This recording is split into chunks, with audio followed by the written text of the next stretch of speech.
All right, good evening, everyone, and welcome to our presentation, Care Options 101. Thank you for joining us on this beautiful day. I hope it's as sunny for you as it is for me right now. My name is Natalie Jensen. I'll be your moderator for this evening. And before we dive into our experts, I did just want to go through some reminders and information about the presentation. This will be recorded, so if you missed something, this will be sent out to you later in link email form. I also want to draw your attention to the Q&A box at the bottom of your Zoom window, which we will be utilizing for all questions. I also want to let you know what a term we often use is. It's called shore to shore. So between United Methodist Retirement Communities and Porter Hills, we have communities and locations as far east as Detroit, and we have communities and locations as far west as Holland.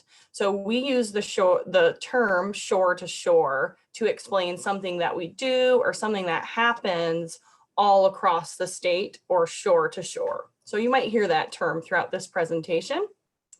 I also want to draw your attention to kind of an interactive piece of the presentation. We really want to engage our audience and have some fun tonight. So here's our first poll this evening, and we encourage you to pick an answer from home. I'll give you just a moment.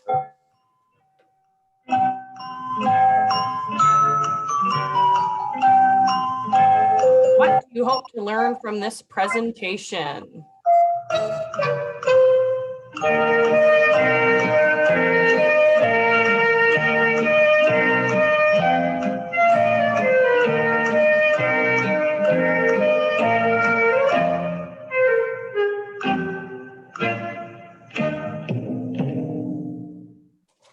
Okay, we'll get some results here. These answers will help guide us through tonight's presentation. So thank you for your participation. Very interesting. You can see the results here.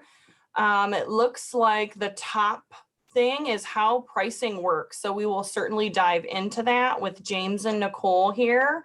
But then not far behind is also the difference between assisted living and other forms of care. And then learning if my loved one is ready for assisted living. So let's go ahead and dive in and let our experts introduce themselves. All right, I'll go first. My name is James Kelly. I am the Chief Sales and Marketing Officer. It's really funny. I'm not a big fan of my title. Historically, I guess I'm a sales guy. I don't know. So the best way to explain why I am qualified to sit here and talk with you is I am second generation in this business. My father spent his entire career working in senior living and taught me at a very young age that in senior living, we change people's lives every day. And I truly believe that. And one of the things that I wanted to share with you before we start is that I don't look at this as a self-serving presentation. I look at this as a steward of the industry. If you need questions or if you have questions, we hope to answer them. If you are concerned about your loved one, we want to be able to tell you the truth. We want to be a resource for you. And it's hard sometimes because we get to know you and spend time with you, and you may not choose our community, or you may choose to stay home, or whatever it may be. But we want you to know that this is a real, honest look at what does life in retirement communities look like. And I'll pass that over to Nicole. Thank you, James. I'm Nicole Mag. I've been with UMRC in Porter Hills for the past 10 years, and I have the pleasure of overseeing all those communities shore to shore that Natalie talked about. And really, our communities run the gamut from various levels of care to various income levels, and they span all the way from downtown Detroit out to Grand Rapids. And similarly to James, I really like the wording of stewards to our industry. I'm a nurse by background, and I actually started my career in the emergency room here in Grand Rapids. And believe it or not, that's where I found my passion for seniors. I saw so many times play out in that emergency room the scenario where a senior would show up in an ambulance because they had had a fall, or they were wandering, or something had happened. And it was always late night, it was always on a Sunday evening. And we were calling the families and we were sharing, your loved one's here and they're okay, but they can't go home alone. And so many times that would leave families and their loved ones in the difficult spot of making a quick decision under stress and in anxiety. And the elders felt like a burden to the families, and the families were totally overwhelmed. And it was just a really tough situation. And I saw it so many times.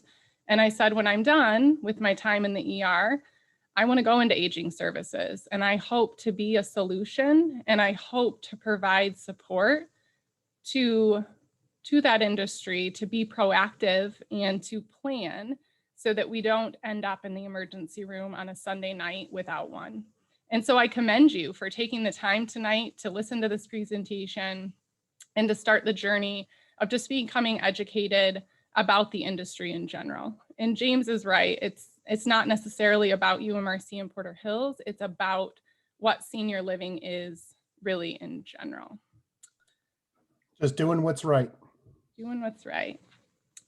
So I think, so I'm going to share just a little bit about what are the different levels of care. And I think that was maybe the second most requested thing on the poll.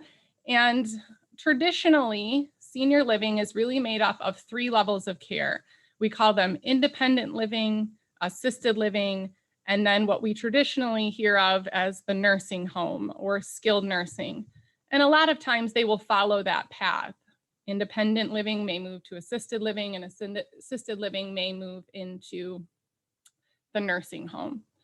And independent living is exactly what it sounds like. It's someone who's moving into a cottage or an apartment or a townhome on one of our campuses that is really very independent. They're moving there to be a part of the community, to engage in socialization, to enjoy amazing dining, to not have to worry about the maintenance of their home. But most importantly, they're moving there because they want to have a plan. They are making that commitment to themselves and to their families that I'm going to move into independent living and I will have a plan for the rest of my life. The next kind of level of care as you move down that continuum is what we call assisted living. And assisted living, just like independent living, offers housing, but what assisted living adds on is it adds on dining and it adds on care support. So those two are really important differentiators between assisted living and independent. In assisted living, you're going to start receiving care supports. And generally, these care supports are non-medical and what we call activities of daily living. So this could be things like bathing, dressing, maybe incontinence support, mobility support, help with a wheelchair, help with a walker, engagement in wellness, and all levels of that, spiritual and physical. There could be medication management involved. And there will be physicians on site, but in assisted living, a resident doesn't necessarily have to use the assisted living physician. They can continue to use their own physician. So think of it as an apartment with a meal plan and care services in assisted living. And something unique to assisted living, and sometimes I think that can get oftentimes confused in our industry, is memory care. People feel that memory care is something separate. It's really not. Memory care is really just under the umbrella of assisted living. It's the same license. It's the same idea in that it delivers housing, dining, and care. What makes memory care is that it oftentimes is secure. So there is a way in our buildings to make sure that the physical space meets the needs of somebody that has cognitive impairment and that is secure. So that if your loved one is experiencing wandering related to cognition, they cannot leave the building and they are safe in that area. But when someone moves into memory care, they are moving into assisted living. It's just a specialty area in assisted living. Oftentimes, like I mentioned, the physical space is different and specialized, and there's a lot of extra training for the staff in specific care and engagement activities for those with memory care. For assisted living, the payment model is generally private pay. So you're paying every month an agreed upon rent for that dwelling and for that care. There isn't to say that there isn't some assistance in assisted living. So one good example of that is long-term care insurance. They will oftentimes support some of someone's assisted living stay. The other one is VA benefits, and this is a big one. Oftentimes people don't think about this, but the Veterans Association does offer some benefits in assisted living. And lastly, there are certain assisted livings that will offer what we call Medicaid waiver. So this is Medicaid support in assisted living. And so those are things you're going to want to be asking about in assisted living. Do you only accept private pay, or what about my long-term care insurance? Can you talk to me about the VA benefit? And do you offer Medicaid waiver? So that's assisted living. And how does that vary from the nursing home? And sometimes these can, get confused with each other. So the nursing home includes housing, dining, care, and medical intervention. And that's really important. The difference from moving from assisted living to the nursing home has much more to do with the medical needs of a resident. Skilled nursing or a nursing home is going to be staffed with nurses and physicians and CNAs. And oftentimes residents in skilled nursing are going to have some type of complex medical diagnosis or some significant ambulation impairments. And there's two types in a nursing home as well. There's the short term. So you may hear of someone who went to the hospital and then went into a nursing home for a short period of time. And we call that short-term rehab. Generally, we're talking 15 days, and they're only going there to get better and to go back to either their home or assisted living or where they originally came from when they went into the hospital. And that's paid by generally Medicare or someone's insurance. Just a short-term stay, go in, get better, go home. The other option is long-term care, and that's when someone lives in the nursing home. And what that means is this person has a complex medical diagnosis, significant issues with ambulation, and they need to live in this environment likely for the rest of their lives. And that type of care is generally private pay or Medicaid. So I know that was a lot of information to cover, but that kind of gives you the difference between independent living, assisted living, and what we call long-term care, skilled nursing, or a nursing home. It's called a lot of things. And one of the things that I really want to make sure that you understand here is that there are different levels of care. And when you're exploring a community and when you're looking into a community, it's so very important that you understand what levels of care are offered in that community. It's a pretty unique thing to nonprofits to offer all levels of care under one roof, but you can very easily find communities that will only offer a couple. So maybe they will only have independent living and assisted living, or maybe they will only offer assisted living and nursing home. And why that's important is if you move your loved one in my opinion, you want to make sure that they are going to be able to be cared for the rest of their lives. The last thing you want to happen is to move into an assisted living and find out that they don't have that nursing home level of care and have to move out of that environment and have to move to another community that can be really incredibly disruptive. So understanding the levels of care offered in the communities you're looking at is very, very important. So with that being said, I think the number one thing you are interested in is pricing, and James is going to talk about that next. Yep. Thank you, Nicole. So on the bottom of this, there's a little chat button too. So there were people that had questions about how to judge what level of care your loved one may need. So if that didn't clarify that, please put in there and say, I need a little bit more clarification or whatever it may be. That is one of the biggest things that we see is people don't know what level of care they need. So it's hard. So let's talk about pricing a little bit. There's two big models out there for assisted living, and pretty much everywhere you go, this is what you're going to see. Now, there is technically a third model here, and I'll do that one last if that's fair for everybody. So the tiered level pricing basically means that there are typically 3 or 4 tiers. And as someone moves in, if they really don't need a lot of care, and an example of not a lot of care would be someone might need some help bathing or dressing or personal hygiene. And then once that's done in the morning, they're kind of on their own for the rest of the day, right? And so their meals are there and they can go around and do activities and those kinds of things. And then maybe they need a little bit of help again at night and that kind of thing. So that might be like a tier 1 person. And so that might be a lesser rate. As those, the term that Nicole uses, activities of daily living, that is a industry term. So you could go anywhere and go, my mom needs help with these activities of daily living, and you'll look like you're the expert. So as those activities of daily living increase, that's typically where that tiered pricing increases.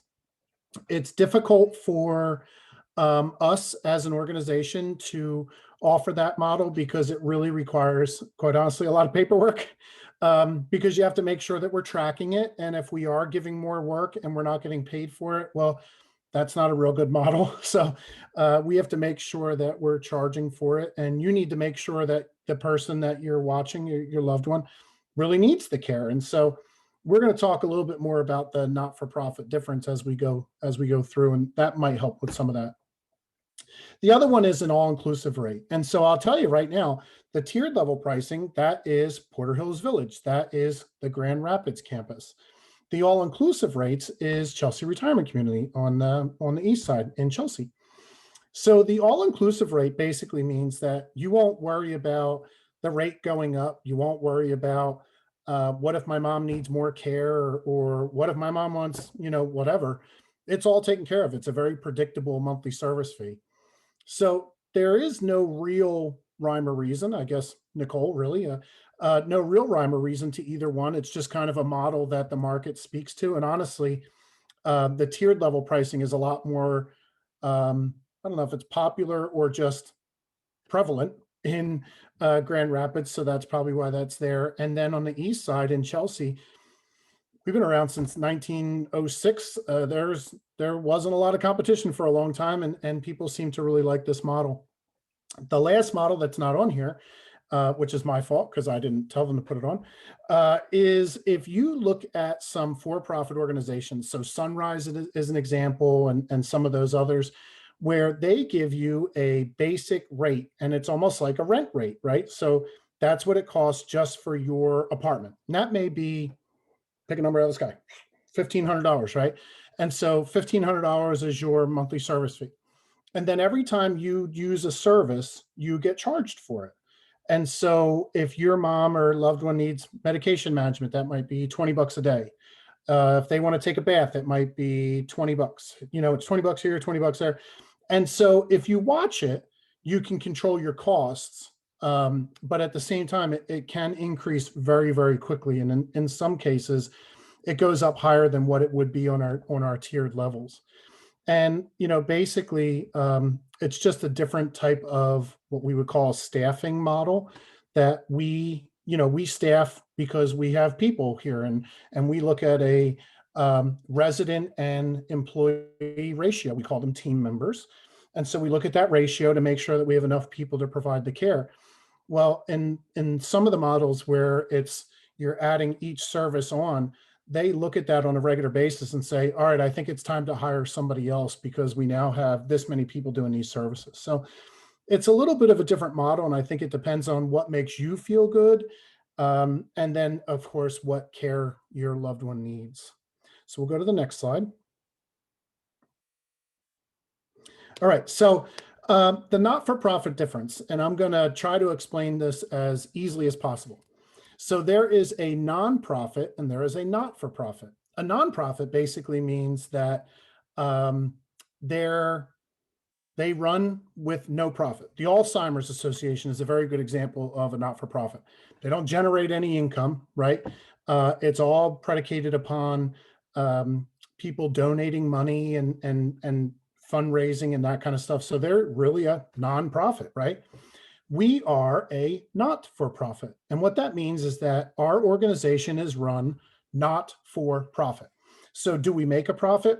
Absolutely, we make a profit. The difference is the profit goes back into the organization. So a typical not-for-profit organization makes about 6, 7, 8% profit every year.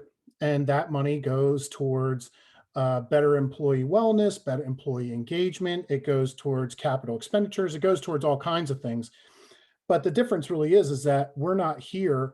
No one person or group of persons benefit financially from the running of the community. We're all just paid for our jobs, just like Nicole and I were paid for our jobs. And we're actually governed by a volunteer board of directors. And that board of directors are local people. They're in Grand Rapids and they're in the Ann Arbor or Detroit area. And that group of people determine how the organization is run. So the CEO has the ability to run the organization, but honestly, when large decisions come on, it has to go past the board. And so the board is a really integral part to how we run our organization. And then Nicole wants to talk a little bit about benevolent care. Yeah, absolutely. Thank you for that, James. And I think another really important not-for-profit difference that I hit on earlier is just those levels of care and having that all under one roof. A lot of times what you'll see in for-profits is because they have those shareholders and they potentially need that larger profit, they may only offer a couple levels of care, like I mentioned, independent living and assisted living, for example. So I think one of the beauties, in my opinion, in the not-for-profits is that they will offer the entire continuum of care somewhere in their organization. And then obviously benevolent care is one of my favorite things, hands down, not-for-profits. Oftentimes in not-for-profits, you will have a foundation. Some are really big, some are really small, but they will generally exist. And one of the reasons the foundations exist in the not-for-profits is because of benevolence. And so the foundations will raise funds for benevolent care. And essentially what this means is if a resident were to run out of money after they've qualified to move into the organization through no fault of their own, then they would never have to move out. That benevolence would kick in and would continue to support that resident for the rest of their lives.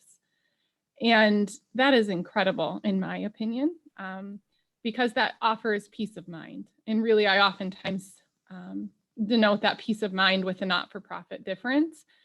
We are here to make sure once you've made the decision to move into a community, and this is true for many not-for-profits, not just UMRC, that you will not have to worry once you have moved in. And having that benevolence fund and knowing that that exists, even if you never use it, I think is a huge comfort.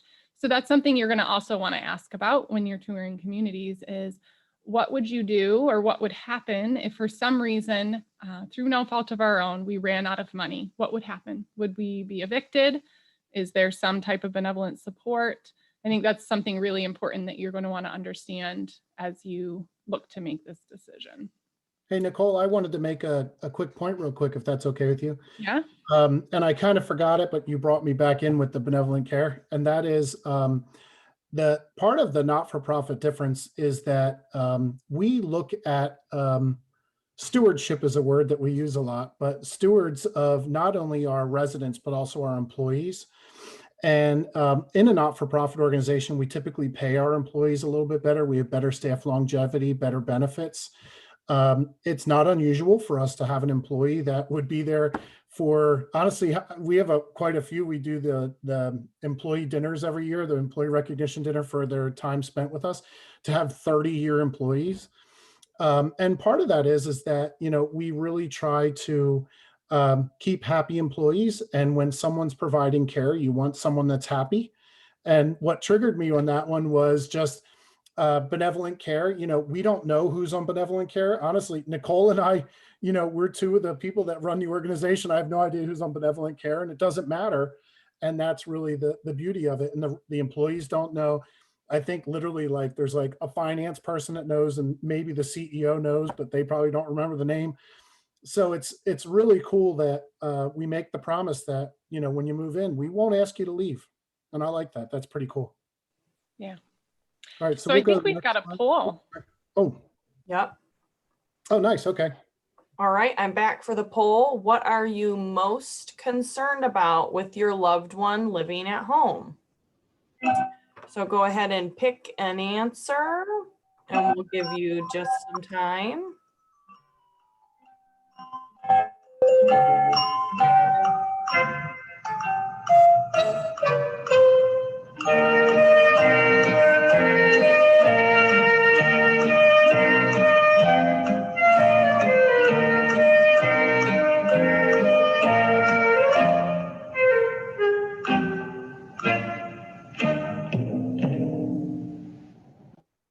Okay, let's see our results. I don't know why, but that tune is so catchy. Pretty impressive. Okay, everyone can see our responses here, and very interesting, at the top of the list, safety with daily tasks is the greatest concern right now. Not far behind is isolation, and below that, medication management, and lastly, cost of care. Thank you for participating. Very good. Thanks, Natalie. So I think that's really interesting, that safety one. And oftentimes that is the primary driver. Like that example I used of the emergency room, it's generally something has happened or you're becoming increasingly worried that something will happen if you don't come up with a solution. And so that really leads us into our next topic, and that has to do with what options are out there, because community living isn't the only option available. So I think it's important to know what's available out there and what to know about each of them. So when I think about the options in front of someone who may be concerned that their loved one may leave the stove on or isn't able to make meals anymore, or is going to confuse their medications and take too much of a medication, there's a few options. And the three really big ones are private duty, assistance from family and friends, and then community living. So let's talk about just briefly what's private duty. Private duty is when you are hiring a caregiver, generally from an agency, to come into either your home or a loved one's home and to care for them directly in the home one-on-one. So the pros to this approach is they get to stay at home. You don't have to do the move. And really, it can be a bridge to a long-term care solution. When I used that emergency room example earlier, oftentimes when needing to make a very quick decision, someone will put private duty in for a few weeks or even a few months until you just have enough time to make a long-term decision. And that can work really well. The downside of private duty, in my opinion, is oftentimes there is a minimum amount of time that you must utilize private duty, 2-hour minimum, 4-hour minimum. And the cost can be $25 an hour, $28 an hour. And so it can get expensive very, very quickly. If you were to bring someone into your home from a private duty agency and they were to staff 24 hours a day for an entire year, we're up over $200,000 a year to be able to do that. So private duty can be a very expensive option. The other thing is it can continue that isolation. It's really just the private duty caregiver and the person that they're caring for. And lastly, it can be a lot to manage. Whoever's managing that with the agency is going to have to make sure someone's there on time, they didn't call in sick, their car didn't break down, and if they can't show up that day, who's going to be the backup plan? So I oftentimes think that private duty can be a lot to manage in making sure someone's always there with your loved one. The second option is assistance from family. The pros of this, once again, they get to stay at home. It can also be another bridge to a long-term plan. The downside of assistance from a family, obviously caregiver burnout. We hear this all the time. It's in the news, it's in our industry. The rate in which family and friend caregivers burn out is incredibly high. Oftentimes, this is not sustainable long-term. We still have the isolation factor of being home alone and only interacting with a few people. And lastly, it really just changes the relationship. We hear a lot from families that I just want to be the daughter. I just want to be the son. I don't want to be the caregiver. Our relationship has changed so much. And so lastly is community living. And we've talked about that extensively. And really the cons, if we're being really honest, is making that big move. I feel that the single biggest barrier is oftentimes people not wanting to make that move. It can be overwhelming. It's a difficult conversation to have as the child of, your parent, to have that difficult conversation and say, I think it's time that we look at a community. That can be a really hard conversation to start. And then maybe just the guilt associated with that. We hear that oftentimes from families when they come in. They can be at their wits' end. They've been trying to make it work at home and they're exhausted and they feel really guilty. Obviously, the pros. We're big proponents of community living here. Socialization, just being a part of something bigger, part of a larger community, being engaged with your neighbors and with team members and staff. The consistent care. If one of our caregivers calls in or your community's caregiver calls in, there will be someone to replace them. We aren't calling the family and saying we need you to come in. There's this consistency that they will always be cared for, that they will always be taken care of, and that their care will be quality and consistent. And I think all that leads back to peace of mind, like I mentioned earlier. Living in a community really offers a lot of peace of mind, in my opinion, for the resident and for the family. Once you finally made the decision and moved in, that can be a real relief and burden. And lastly, I don't think people talk about this option very much. We're aware of it in the industry, but I don't think it's very common. And this, in my opinion, is a great compromise. And this is respite care. So respite care is the idea of moving into a community for a short period of time. I think respite care can be as short as 2 weeks and as long as 6 months or even longer potentially. And what this does is provide respite for both the loved one, the resident, the elder, and the family members. And it may be intentional. It may be I'm going on vacation next month and I would like my mom to move in for that month, and I'll be back in a month and she'll come back home with me. Perfectly acceptable. Or it could be I am tired and I am burnt out and I don't know what to do. I just need a couple-week break to kind of figure out what we're going to do long term. So I think asking any communities that you may be looking about their respite options can be a really great compromise when you're trying to figure out which of these options might make the most sense for you and your loved ones. And so I mentioned just, oh, go ahead, Bruce. Or Bruce. I don't know why James, I said James. Nicole, you know who I am. It's because we met with Bruce earlier. I just said it. So the only thing I wanted to add is respite really is, we get a lot of questions about respite. Like if you're going on vacation or quite honestly, if you just need a break sometimes, we have models already set up. And so if you did need respite care, that's something that we very easily can set up. That's all I wanted to say. Sorry. No, you're right. And I love that part of it too. It comes with all the furniture. We're bringing a suitcase, we're bringing some personal belongings, and that's about it. It's a really convenient option. And in my opinion, it's a great way to try out a community. If you're really on the fence about it, go and have a respite stay and see how that feels and what that looks like. So speaking of the move, James, you're going to tell us a little bit more about what the actual move could look like. I am. Yes, I am. So we wanted to try to come up with a couple of steps that really kind of show how do you build a relationship with the community you're going to. And so I was going to kind of tease earlier that Nicole and I not only are coworkers, but we are friends, and Natalie's another friend, and we have this good relationship. And part of that relationship is really indicative of our culture. And the corporate culture that we have is that we all jump in, we do whatever it takes. Residents always come first. If anybody heard my radio commercials, which by the way, I don't like doing them, but I can't find anybody else to do it, so I end up doing it. But residents they come first, and it's really important to us.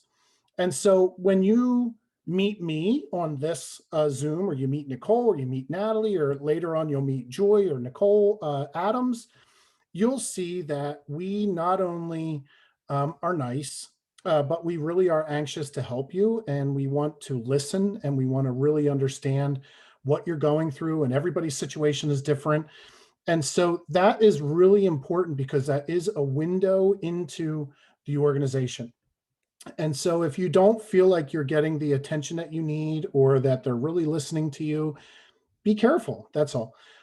So you want to build a relationship there. If you want to talk to the social worker before your loved one moves in, ask to talk to the social worker. If you want to talk to the administrator, talk to the administrator. If you want to taste the food, taste the food. Ask the questions that are important to you. I know that I had a friend that went to assisted living. It is my adopted Michigan mom because I'm not from here. And she really liked blueberries with her oatmeal. And so when she went to assisted living for a period of time because it was COVID and she just wasn't doing well and needed some physical therapy and that kind of thing, a respite room, right, in the model. And she really wanted blueberries. And for the first few days, we didn't have blueberries. So I went out and I got her blueberries and put them in the fridge. And then I came back, I don't know, 2 or 3 days later with another thing of blueberries. And there was already blueberries for her. Like, there's a routine that you start understanding that, okay, this person really likes blueberries in their oatmeal in the morning, and we're going to figure out a way to get you blueberries. And that's our culture. And so, you want to understand that culture and you want to build that relationship. The health assessments and the approval process, I'm going to tell you right now, it's an absolute pain in the butt. It's difficult because if you think about it, it's almost like changing doctors, right? And so, I'm on a couple of prescriptions, and if I went to a new doctor, they'd be like, well, why are you on that? I don't know, because my doctor put me on that. What do you know, why you ask me questions? So it's the same thing. We need to get an understanding of, all right, well, when you take this medicine, do you take it with crackers because you're supposed to take it with food? And, do you like crackers or do you like peanut butter toast? Or, there's different nuances to some of this stuff, but also we need to make sure that we can handle what ailments you have or what needs you have. And so we have to learn about those. And I will tell you right now, the hardest part is to get the doctor to send us the paperwork. So, once we get the paperwork, we look at it and go, okay, it looks like Mrs. Jones needs this and this and this. Okay, we're ready and we're set. There's really only a handful of things that really would make it that someone would not be approved to come into the community. And honestly, the biggest one is almost behavioral issues, because we are responsible, who use this word again, stewards, we are responsible for everyone else that lives there. And we need to make sure that the other residents are safe and that kind of thing too. But really the health assessment really isn't that bad. It's not so scary. And then the physical move is probably the scariest part. Many of these people come from houses that they've lived in for 30, 40, 50 years. They've accumulated a lot of stuff, right? And the difference is that nobody wants their stuff, and that hurts. So, I can tell you right now, I'm 44 and my mom is starting to downsize, and she goes, hey, James, do you want that grandfather clock? And I'm like, Mom, I really don't like the grandfather clock. I'm sorry. I don't, I'll take it just because you want me to have it, but I really don't want the grandfather clock. And this is how these people feel, is they're trying to go through possessions that they've had for their entire lives and figure out what to do with them. So we have some resources that we use. One of them is Pathway Senior Movers, and they're really cool. The reason I like them is they have a consignment shop that's both online and they have a storefront. And so what they do is they take all the things that they think are worth money, and they know what sells, trust me. And so they take those things and they put them in the shop. And if anything sells, it's a what's that called, Nicole? It's a consignment shop. Is that what it's called? Yeah, I think so, right? Yeah. Because it goes Yeah. back to the resident and family, whatever they've Yeah, got. so it's called a consignment shop. And so if it sells, the money goes back to the person, but they're really good about telling you like what's good, what's not. They have contacts with Goodwill, Habitat for Humanity, all these other things. And I'll tell you, sometimes they just say, we just have to throw it out. And it's like, okay, after you move, after mom moves in, we may just throw some stuff out. But wouldn't you rather have someone be honest with you and just talk with you about, what's good and what's not, and make it feel like you're not the only one. You're not the only one. So they tell me now, I just had a conversation with them yesterday, James, it's okay if you don't want your mom's grandfather clock. Okay. It's okay. So that's a big thing. And then the last one really is orientation. So just like when you went to college and you have orientation, we have orientation when you come to our community. And so you'll meet with your daily caregiver, you'll meet with the social worker, you may meet with a physical therapist, depending on what your needs are, that kind of thing. But you have some visitors and they come in and they talk to you about, what daily life is like and what do you like for breakfast? What's your normal routine? What time do you like to wake up? And so, we go through some of those different factions with them. But we really make sure that we get to know a person when they come in. All right, so I think we're on to the next slide.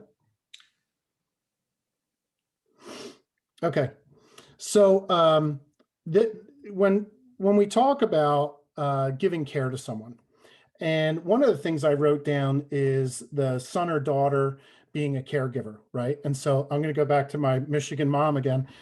On Saturday night, I went and hung a TV on her wall. So, I love her and I love spending time with her and that kind of thing. But there's many times where I am her handyman, which I am proud to do.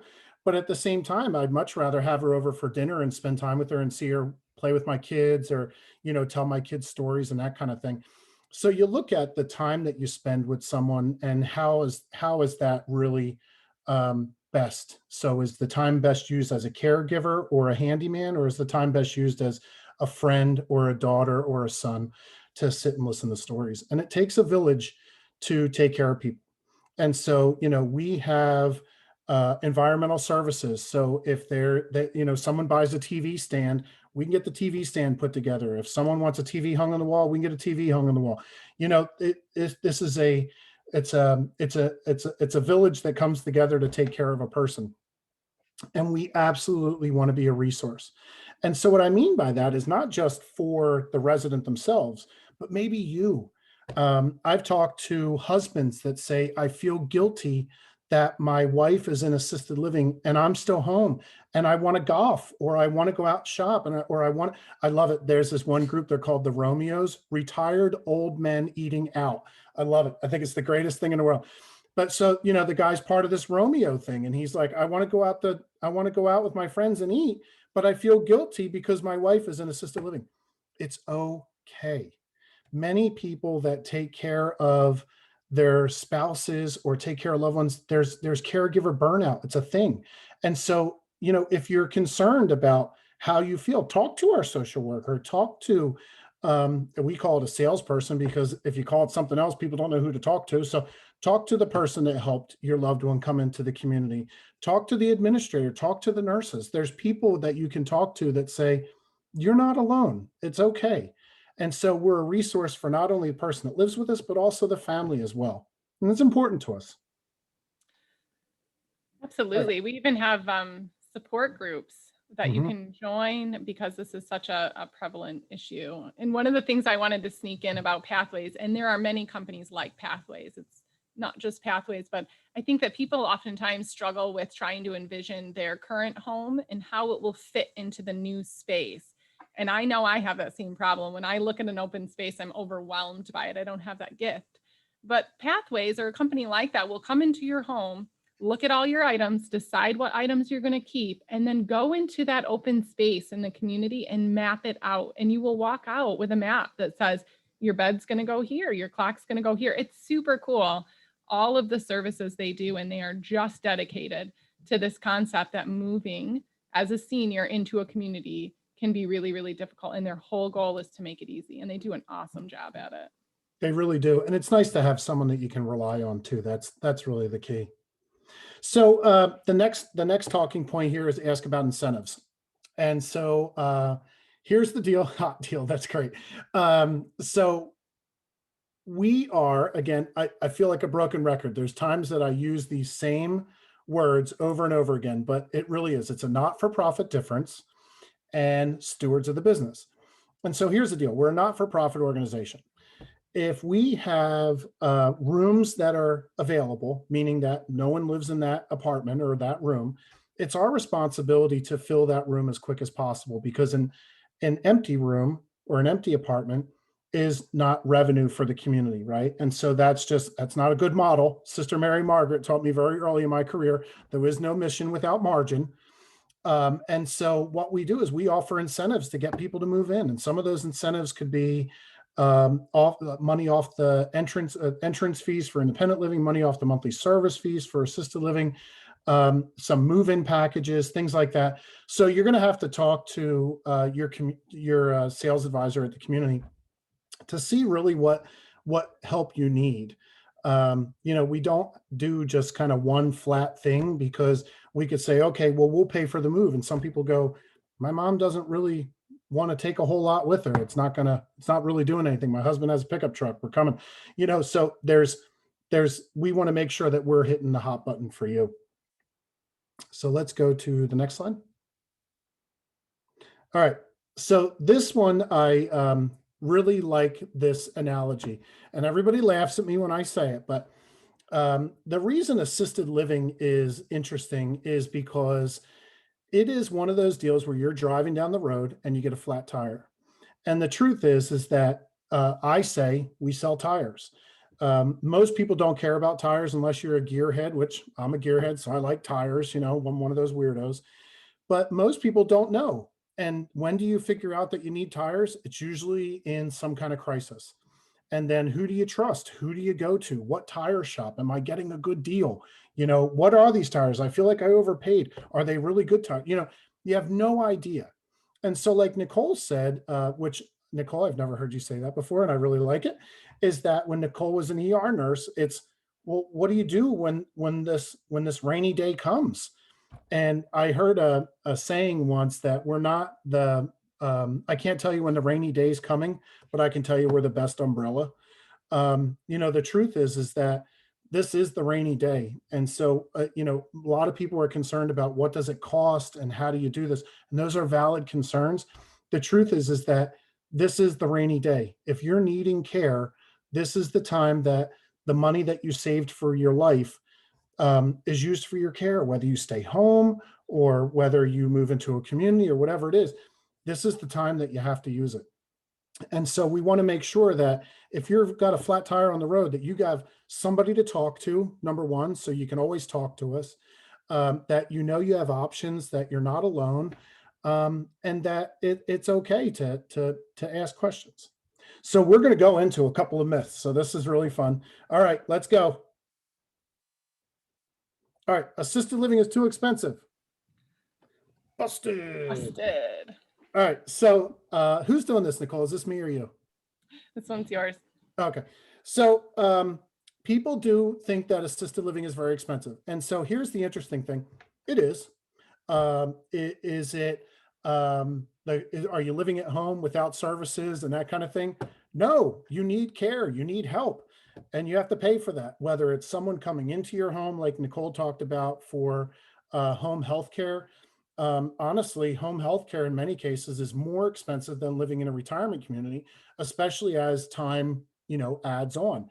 And so one of the really cool things is when you live in a retirement community is you get kind of like that one fee, right? So even if you're on a tiered system, like we talked about, or you're on a flat rate, it's all included. Your meals are included, your utilities, your activities, all those kinds of things, they're all included. And so one of the questions that came through, and I wrote to her and said that I would answer this, and it is, how are monthly service fees determined, right? And so why does it cost so much money? Well, we have insurance, we have employees, we have gas, electric, utilities, training, upkeep of the building. All of those things come into play. Now, what gives me comfort is that I sit here and say to you, all right, do we make a profit? Yes, we make a profit between 6, 7, 8%, right? A for-profit organization makes between 18 and 25% profit off of each person that lives there. So the difference is that, do we make a profit? Yes, but the money goes back into the organization. And so part of what we do is we're very proud of the care that we give, and we don't apologize for our prices, because that's what it costs us to run the organization. We're not sitting here saying, all right, Nicole needs a new car next year, so we're going to raise monthly service fees. It doesn't happen. Nicole's responsible for her own vehicle. And we have to make sure that we have a building and an organization that can take care of people. And honestly, it's just a simple financial equation of what does it cost and how do we take care of people. All right, next one. This one is yours, Nicole, I think, right? Yes, it is. Will I lose my independence? Busted. So I think that oftentimes people feel like if I move into a community, I am going to immediately lose my independence, and people immediately leap to I'm going to a nursing home. And we talked about those levels of care earlier. And that a nursing home, I will tell you, I spend lots of time in them. They are not bad places, but somehow they've gotten this reputation. And that if you move into any level of care into a community, you're going into a nursing home and you're going to lose all independence. That is absolutely not true. If anything, it's the opposite. We spend an exorbitant amount of money and time making sure that our residents have a say and they have a voice and that they do have their independence. And I will tell you, I've had the opportunity in my career to talk to many, many, many residents, and never once have I ever had anyone say to me, I wish I would have waited longer. But I have had countless times our residents say to me, I wish I would have made this decision earlier. And it is so true. I think we perceive it as a loss of independence. And really what we're saying is, I'm afraid of losing control. And residents in our communities have a ton of control. They get to be in the driver's seat of many of the decisions that are being made, and especially the decisions about how they want to spend their time and the care they want to receive. We have robust resident councils with tons of committees. We have dedicated wellness and engagement in every level of care. We have lifelong learning initiatives. We have so many resident-led groups. We have book clubs and volunteer clubs and fitness classes and an investment committee. We even have a daycare in one of our communities. And in that daycare, our residents spend time with our littles throughout the community. They read to them, they interact with them, and they make those choices. If you were a teacher growing up, I bet you're going to find that resident down in the daycare. If you were a woodworker, they'll be in the wood shop. They are choosing their own meals. They're choosing when they eat. We do meals when a resident is ready. We don't say breakfast is at 7. It's, breakfast upon arising. They're part of the care planning. They get to choose if they want to keep their physician in assisted living or be a part of the community physician. So I think if I were able to flip, how people feel about community living, I would say something like, you don't have to worry about the things like home maintenance and grocery shopping and medication management and your doctor's appointments anymore. All that stuff we don't want to spend our time worrying about, that's what we take away. We ease that worry. We give you that peace of mind. And you can spend way less time worrying about those things and start spending time on the things that you want to be doing. And we will offer you as many opportunities as possible to be doing those things you want to be spending your time on. So absolutely not losing independence. Yep, agreed. Honestly, I think you actually have more independence when you live in a community, because I've had people tell me that they feel like they're prisoners in their house and they're surviving, where you think about someone in a retirement community and they're thriving where they are. And I'll tell you, in assisted living, one of the greatest things I've ever seen is chair volleyball. And so it's just like regular volleyball, and there's the net in the middle, and they have chairs set up, and they bounce the ball over. And I'm telling you, some people get really into it, and it's just great. It's so much fun to watch. That these are the kinds of things that you sit there and go, well, how's my mom in assisted living going to play volleyball? Oh, she's going to play volleyball. If she wants to play, she can play. Yeah, it's great. It's pretty All impressive. right, do we have another one? I think we have one more, right? All right. Who's doing this? Is this me or you, Nicole? I don't remember. You, James. This Okay. is your topic. All right. Oh, I love food. Anybody that knows, we have these Zoom meetings now. So anytime there's a meeting, I'm eating. I'm eating. And I made a joke tonight that I won't eat. I've had jelly beans before this call already and dinner, so I won't eat during this. The pictures that you are seeing is real food. So this myth is busted. These pictures are real desserts made in our community. So here's the thing. It is restaurant quality food. It is chef run kitchens. This is not a cafeteria. This is not, oh man, Golden Corral. I like Golden Corral, but it's not necessarily the best kind of food. It's a lot of food, right? Which is good, but this is good quality food. It's good portions. It's healthy.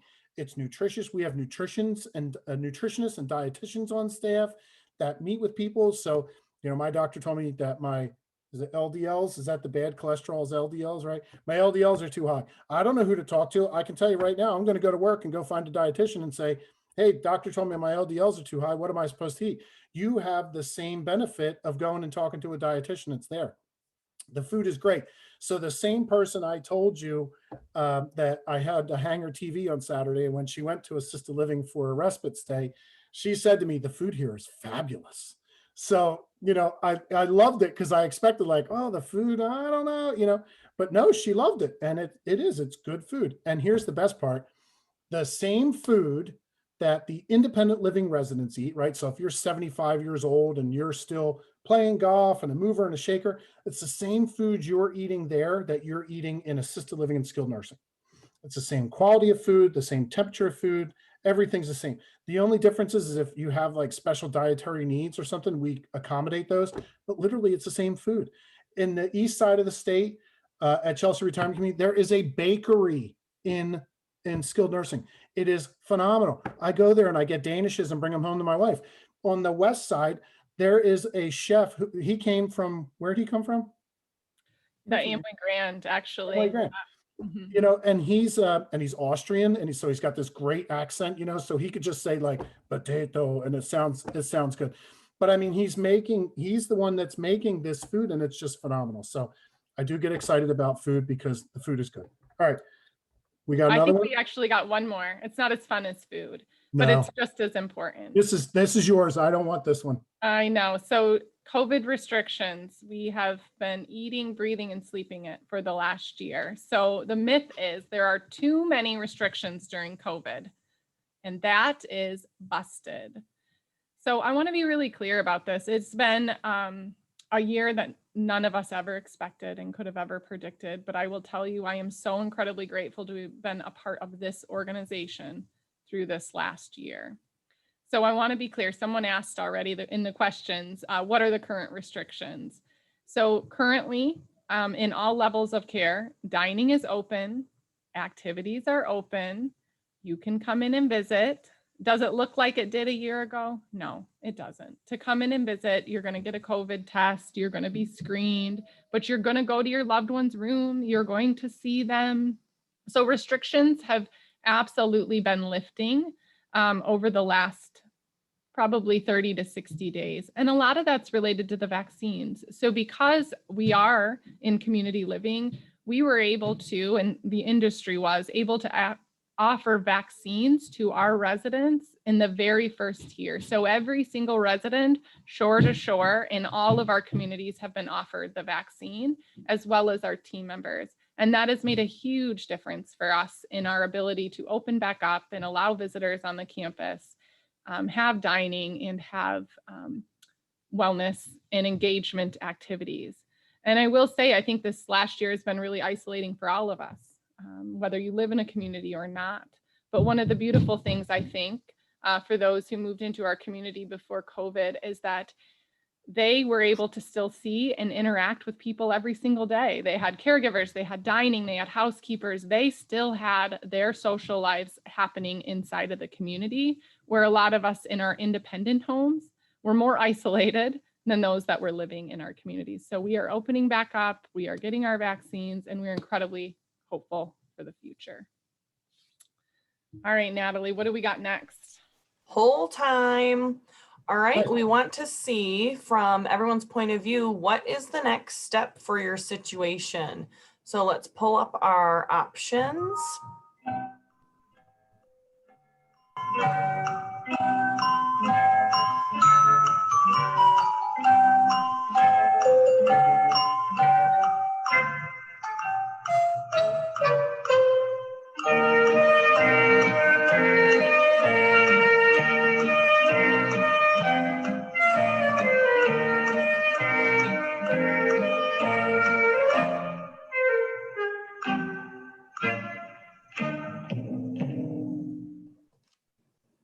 Okay, thank you. And let's see what our results are. All right, so many of us are going to start reaching out to communities for information and virtual tours. That is great. And I think at this point, some in-person tours could be very possible. Not far behind, start talking about the options with family or loved one. Exploring home care and nothing are quite low on that poll. Thank you for participating. And we know what it's like. Some people, just don't want to move. So here's, while we're going to the next slide, I'll give you a quick little bit of information here. And that is, we look at the number of people that can qualify or age and income qualified to move into a retirement community. And for independent living, for people to make the decision on their own to move to a retirement community is actually fairly small. In most markets, it's between 3 and 6%. What's really interesting is that all those people that decide to stay home, there's a national study from AARP that 7 out of 10 Americans require some type of long-term care throughout their life, which means that 7 out of those 10 people that say they want to stay home end up doing something. They end up going to skilled nursing or assisted living or whatever it may be. So the chances of someone needing it are pretty high. So I think it's good to be a good shop around, a conscious consumer, and see what else is out there. So these questions here are questions that people had asked us when they had signed up for the event. So the number one, how to handle if only one person of a couple needs assistance. There's a couple of different things you can do in both communities on both sides of the state. There is multiple levels of care, like Nicole said. So there's independent living, assisted living, and skilled nursing. And depending on what level of care each person needs, you could still live on the same campus and still be able to receive the care that you need. There are some other pieces to that. There's a legal separation of assets and some of that kind of stuff where one person needing care cannot, I don't know what the word is, they can't deplete the assets of the second person. There's a legal term for that, but there are some bits and pieces like that. I invite you to talk to the sales advisor after this, because that's actually probably the best person to talk to. And then are memory care facilities available? Actually, Chelsea Retirement Community has a neighborhood memory care model. It was built, Natalie, do you remember when that was built? 90s? Yeah, over 20 years ago. Yeah, 20 years ago. And at the time, it was one of the first memory care setups like that in the country. And the organization actually helped a lot of other organizations in the area, or even in Michigan, set up that model. And then on the west side of the state, there is the household model as well at Porter Hills Village. So we've been doing this for a long time. We know memory care pretty well. And it's really cool because even employees are taught some memory care topics as well, of how to work with people, even when you're on a tour or things like that. It's really important that everybody that goes through there understands who we're working with. So we do have a couple of questions that came up. Looks like some were answered. Okay. Yep. Looks like the questions were answered. All right. So Natalie, are we going to break up now? James, one question that did not get covered that was a really good question. Are there any upfront fees? Somebody was asking about a large initial fee for assisted living. Okay, great question. For assisted living, we actually, in any of our communities, we do not charge any upfront fees. Some communities will charge, I think they call it a community fee actually, where it's like $5,000 or $10,000 up front, maybe more, I don't know. But we don't charge any of that. Typically when someone moves in, I think they pay the first and last month's monthly service fee. And I think that's probably about it. Maybe a prorated if you come in the middle of the month, but there are no entrance fees like that. No, that's a good question though. Okay, so we have some contact information up here. One of the questions we received was actually looking for an email. So again, look at the Porter Hills Village. Joy's contact information is there. If you'd like to reach out to Joy specifically for Porter Hills Village, And also we have Nicole Adams from Chelsea Retirement Community. So many of your questions were already answered, as James noted, but we do want to invite you to stick around a little bit longer if you have some more time for us. We will have Joy and Amy from Porter Hills Village stay right in here. And then if you are interested in Chelsea Retirement Community specifically, I'd like to draw your attention to the chat box, which you can find down at the bottom of your Zoom window. And there will be a link posted, which will take you to a second meeting with Nicole and Christina from the Chelsea Retirement Community. Thank you, James and Nicole. You're welcome. Thank you, everybody, Natalie. for letting us do this. I hope at least we were entertaining. I agree. Thank you for their time, and I commend you for being proactive in creating a plan. I really appreciate it. So thank you, Natalie. Great job, guys.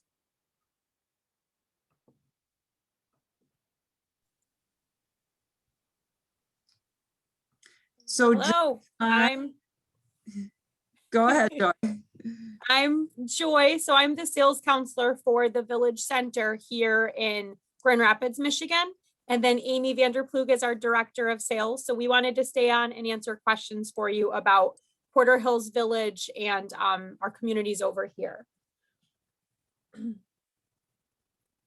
And so looking through our questions so far, I saw a question, do you provide transportation for shopping and groceries?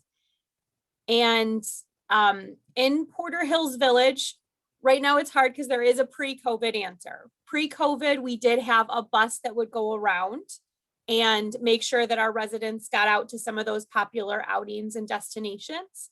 But then during COVID, obviously those trips haven't been happening. But we are happy to work with families and try to make sure that we find something that works for them. We also have grocery right on site, so a lot of our residents choose to use that instead.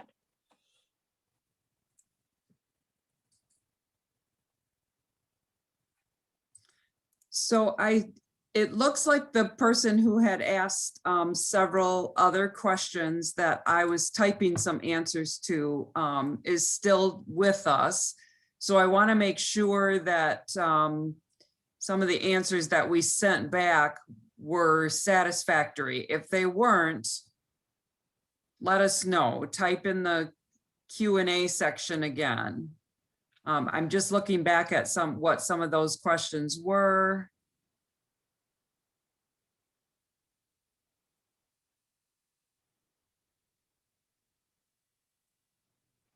So Joy, did you answer the question about the fact that this is recorded and we'll send it to all the attendees so they can send it to other people? Yes, yep. So we'll be emailing this out probably in the next couple of days or maybe early next week. So you guys will get a copy of this recording and you can feel free to share it with whoever you'd like.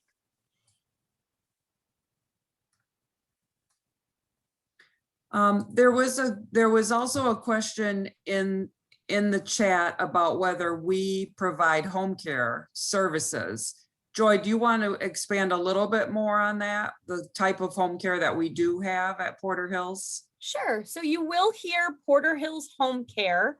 And what they are is they're actually in that medical setting. They help provide outpatient therapy after someone might leave the hospital for a medical event. So they provide physical therapy, occupational, speech, etc. So that's exactly what Porter Hills Home Care does. And that's a service that is generally covered by insurance. But in terms of what we were talking a little bit more about today, and Nicole mentioned, private duty home care is a different option. And that's where you're paying for a set amount of time or something like that to have help brought in.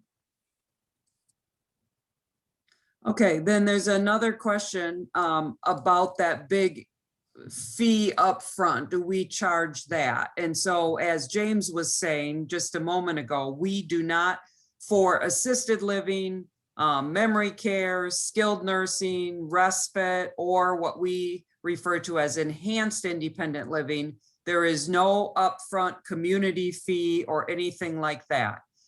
For our independent living, we do have an entrance fee. And that is, you know, a larger sum of money. It would be similar to purchasing a new home that residents pay when they move in, and then a portion of that is refundable to them when they leave that independent living dwelling. But in the areas that tonight's presentation was focused on, there is no entrance fee, there's no community fee, nothing like that. So hopefully that answers your question. And I saw a couple more come on there, Amy. So one mentioned another community that charges a huge amount to be there, and then families don't get the money back if it is left over. Is this the same model? And no, it's not.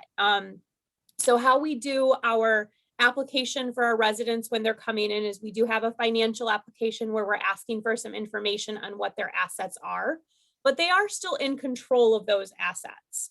So we don't take over all of their funds or anything like that.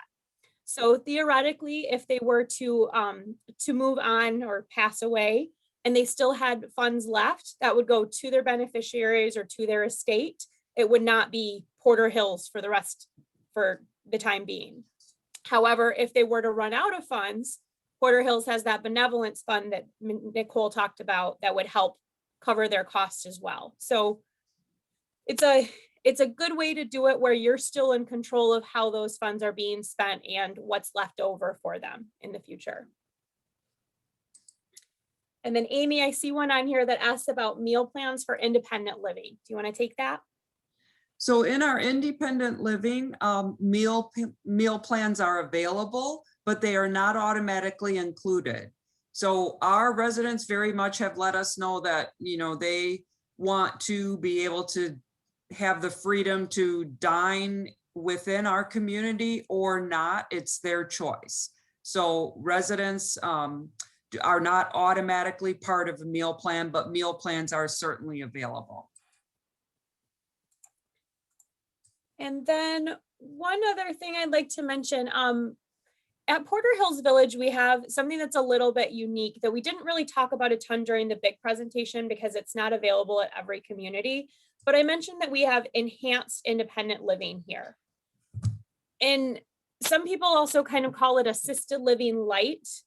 But a good way to look at it is that when your loved one or yourself gets sick of maintaining a house and handling all of the chores that come along with that, like paying all the different bills and utilities and maintaining the yard work and everything outside of a home, enhanced independent living is a great alternative because here you would have your apartment itself, but a lot of those chores or daily tasks that take up a lot of your time would be taken care of for you.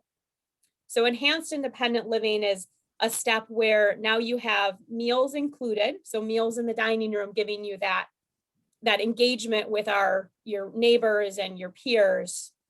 Housekeeping is included, as well as some linen and laundry service too. So it's really meant to make you a little bit more able to enjoy your life rather than be bogged down with a lot of chores or things. So that's also a great entry into a community where you're not really ready to say, I need care every day yet, but I really want to be around more people and I want a little bit more freedom to do what I want. All right, there's a couple more questions. So one is, what kind of activities are currently active? So Nicole talked about this, you know, there are still COVID restrictions, but they've been loosening. The governor spoke yesterday, maybe some of you saw her, which is loosening things even further for us. So most all of our activities are taking place. Some of them have been limited as far as the number of people that can be in one particular activity in one space at one time, but we have maintained basically all of our activities through this. And then the next question says, so if you start with independent living, you must physically move to transition to assisted care? And the answer to that is yes. And that's going to be the case really at any continuing care retirement community that you would move to. That is generally the model. And a big reason for that is because you really want to preserve your independent living as independent living. If a community does not do that, over time, independent living starts to look like assisted living. So yes, our residents would physically move. Now it's on the same campus, and at Porter Hills Village, it's connected. It's all connected. So it's just in another part of the building, but it's not outside of the building. So that is the case. You do move to a different area.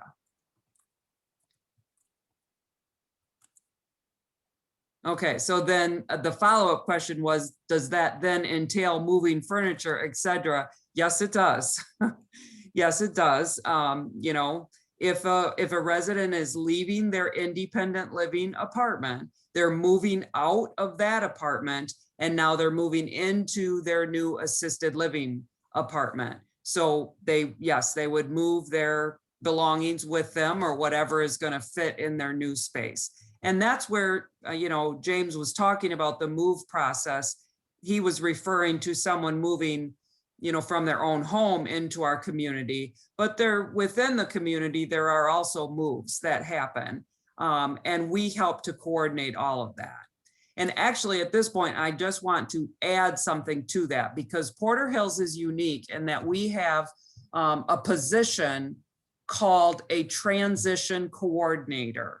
And her sole role is to work with our independent living residents through any health transition that they're going through.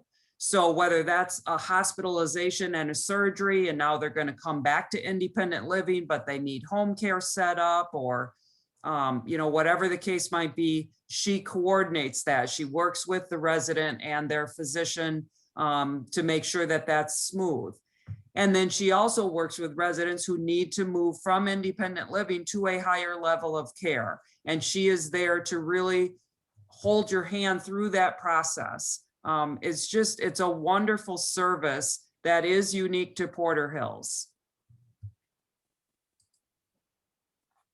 All right, Okay. so I think that's the last of the questions. Those were fantastic questions. We really appreciate you staying on a few minutes. We encourage you to reach out to us. We are able to do on-site tours, so we are anxious to talk with you and find out what the situation is that you all are dealing with and see how we can be a resource. So thank you so much for being with us tonight. Have a good evening. We hope to talk to you soon. Thanks, everybody.